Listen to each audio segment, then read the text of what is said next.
Imagine waking up one morning and your glasses are gone. The room is still there, but it has lost its edges. The door is just a shape. The face across from you is only a blur.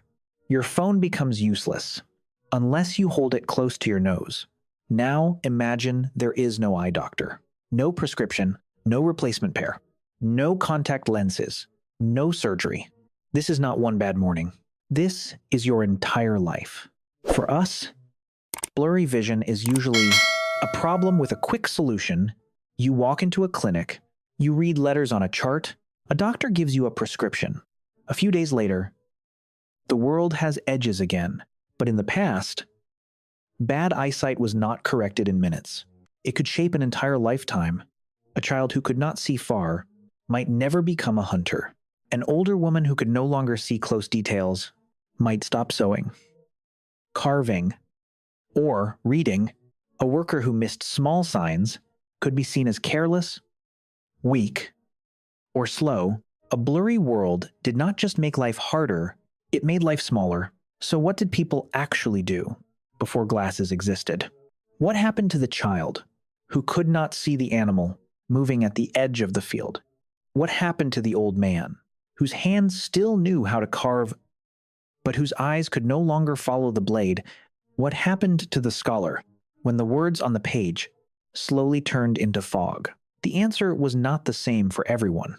It depended on your age, your work, your family, your wealth, and the kind of blur you lived with. Because before glasses corrected the eyes, society had to correct the life. But bad eyesight was not one problem. Some people could see the needle, but not the deer. A nearsighted person might notice a tiny crack in a tool, yet miss danger. Moving across an open field, others had the opposite problem. They could see the mountain, the road, the sky, but not the thread in their fingers, the letters on a page, or the small wound on a child's skin. And then there were people whose vision was not simply blurry, but fading, cataracts, infection, scars, injuries. For them, no simple lens would have been enough. So the real question was not just, could you see? It was, what part of life could you still see well enough to survive? Before glasses, most people could not fix the blur, so they built a life around it. A nearsighted person might not be the best lookout or hunter, but near the fire, they could still be useful. They could repair tools, twist fibers into cord, sew hides, shape bone, prepare food, or notice small details that others missed. An older person who could no longer read might ask a younger voice to read aloud. A farmer with weak sight could work familiar fields by memory, by touch, by sound, by routine. Bad eyesight did not always erase a person's value, but it could move that value closer to home. It could decide where you stood, what work you did, and how much freedom you had. And when changing life was not enough, people used tricks. They moved closer. They held objects farther away. They searched for stronger light near a window, under the sun, or beside the fire. They squinted. Squinting was the poor man's lens. For a brief second, the world could become a little sharper, a little less cruel. Some people discovered that looking through a tiny hole or narrow opening could make blurry shapes clearer. Lauter, polished stones, crystals, and simple reading lenses made letters appear larger on a page. They did not have glasses yet, but they had light, distance, touch, memory, and desperate intelligence. Still, these tricks could only help for a moment. What humans needed was not a trick. They needed a tool that could give the world back for hours. When the first spectacles appeared, they did not save everyone at once. They were rough, expensive, difficult to make. and far from the precise prescriptions we have today. But for one kind of person, they must have felt like a miracle. The aging reader. Imagine a monk bent over a manuscript, his whole life built around words. Slowly, the letters begin to dissolve. The page becomes fog. Then a simple lens is placed over the text. The words rise back.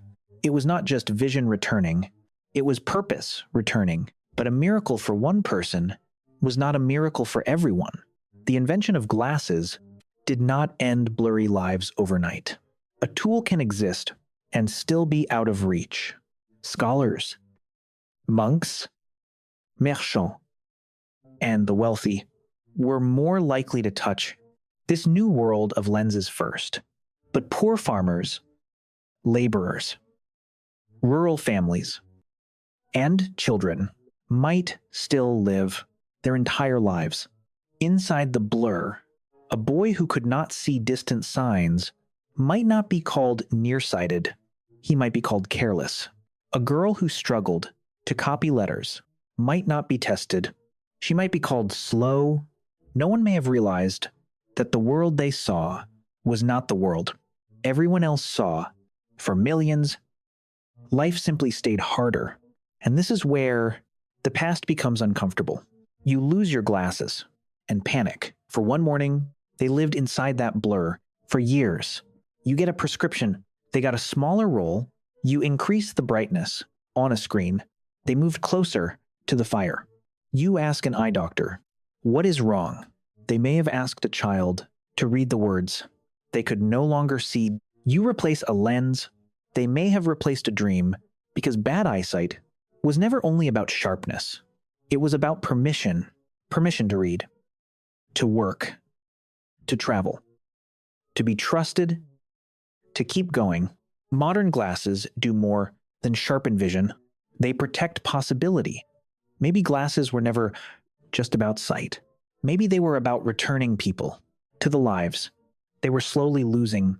Before glasses, people survived blurry worlds with memory, touch, habits, and help, and acceptance.